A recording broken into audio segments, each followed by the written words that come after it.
Welcome to a new series I'm doing, Ninjago Overanalyzed. Now, this series is strongly based on one of my favorite YouTube series, Overanalyzing Avatar. Obviously, the title of this show is extremely similar, as is the format, and I went back and forth on how much inspiration to take, because I really don't want to rip anyone off.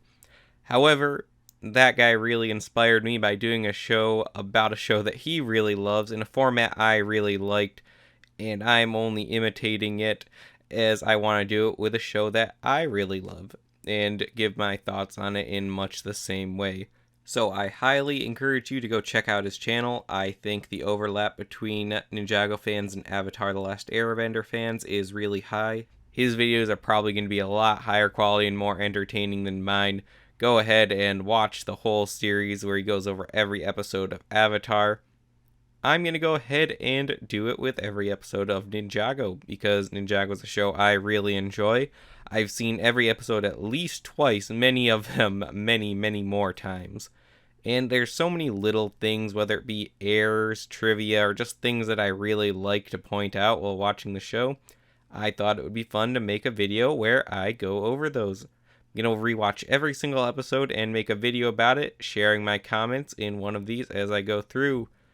Not going to be on a consistent schedule at first. We'll see how popular it ends up being and how much demand there is. But I do plan to go through the entire series eventually, which with well over 100 episodes might take a very long time. So we'll see how that goes.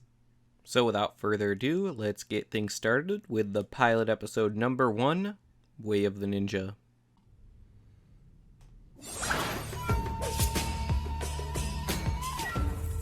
Right off the bat, it is really weird to see an intro without any version of the Weekend Whip. Even though the seasons through Sons of Garmadon and Hunted and all that didn't have it as well, this uses a completely different score that we just don't see for anything besides the other clips this season. Be patient. If Father was still here, he'd say, I know. No matter how much fire you have, experience isn't something you learn overnight. That may work for you, Nia, but I'm gonna be a better blacksmith than Dad ever was. Now, of course, this scene is a bit weirder looking back on because we know that Kai and Nia's parents weren't dead, but they were considered abandoned. You can really tell where Ninjago improved textures from some of these older scenes. However, while a lot of people say the animation looks pretty awful in these older episodes, I still think it looks pretty alright and holds up, especially for its time. Nothing like bone to sharpen its edge, Sam. People pointed this out to me. I never noticed at the time, but the fact that Wu has a mouth that is 3D, it has depth to it, while everyone else has a 2D mouth, and this continues up until Sons of Garmadon, is really weird. Lord Garmadon says take the girl. Lord Garmadon. Also, while editing, another thought I had here. How the heck did Garmadon even communicate with them? Do they have, like, radios? Walkie-talkies? Some other weird magic underworld thing? That is not explained at all, and never really comes up again. Long before time had a name, Ninjago. Now was this created by the scene is first classic ninjutsu and just master so by well using done. the The four music weapons of and ninjutsu. just the look of The the, scythe like, of scrolls. flames, the nunchucks of lightning, I don't know, I really the like shurikens this. of ice, and the sword of fire. A map for an honest man to hide. That honest man was your father. Now, of course, the implications of Kai's father are built on way more in the future. Right now, it is obvious that they didn't really think they'd ever be revisiting that plot, let alone with Kai's father being the master of fire. However, the drawing of him there doesn't look too far off from how he looks in later seasons. Use it. Become a spinjitzu master. Look, I'm flattered you think I'm all that. The direction they go for with Wu's voice is still noticeably different. Not so much as that one scene towards the end of the pilot, but you can just tell the inflections are very different than what he has during the rest of the season.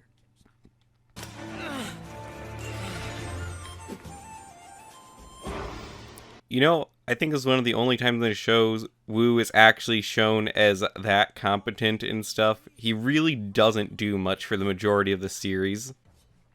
Probably going to point this out whenever I notice it while watching these episodes, but Blacksmith Kai is another minifigure that would have been pretty cool to get, and still would be cool to get if they ever go back and do it. I really do wonder how much time is supposed to pass here. Has Kai been training for days, weeks, months? He's obviously gotten a lot better, but there's really no indication. Do we see every instance where he tried the obstacle course? In which case, did he learn it all within a week? Or has it been a very significant portion of time? In which case, where have all the other ninja been during this time? Did they know Kai was here and they were just told to hide? Because they seem pretty shocked when Wu tells them. However, they do very clearly seem to be part of the plan here. I just wonder what it is they thought they were supposed to be doing. And this! Now, that right there, I'm pretty sure those were Zane's eyebrows, but using Cole's scythe. Because here, yeah, the eyebrows are right, but they were definitely wrong in that previous scene. Also, did I see that right? That looked, for that one scene, Cole had his little dragon emblem on his ninja outfit, even though they don't get those for a little bit longer. Always three. Three blind mice. Jay's voice is also distinctively different here. I believe they said on Twitter that they kind of explained that in the story reasons, that Jay was like putting on a show in these earlier portions. Once he got more comfortable with everyone, he showed his real voice. But it's very obvious they were just going for a different direction at first, and later changed it. Wait a minute. I'm still black. Oh, that line might have not aged the best.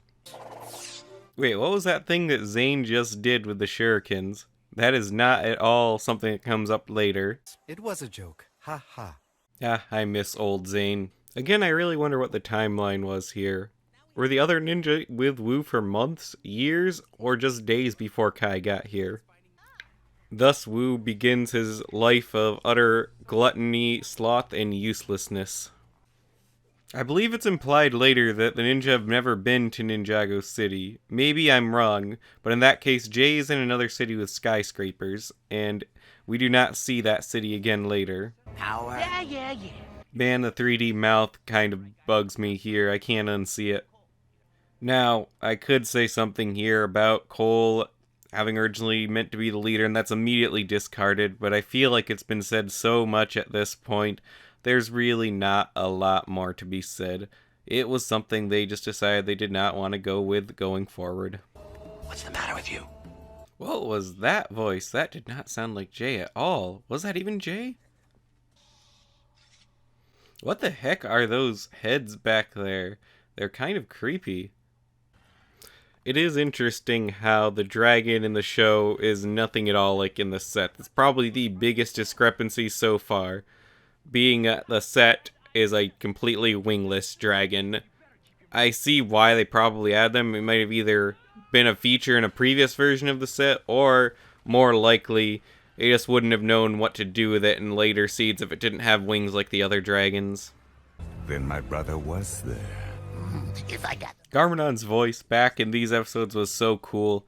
It just didn't really hold up as well in the other earlier seasons, though it will come back, and I will comment more on that once we get to Sons of Garmadon and Hunted. So that does it for the pilot. Overall, not a ton to say there. The show was obviously still really trying to figure out what it wanted to do with a lot of the characters and beats of the plot. But overall, it's still very consistent with what we'd get during the rest of the show. There is a prevailing opinion out there I've seen that Ninjago gets good at a certain point, and I really don't think that's true.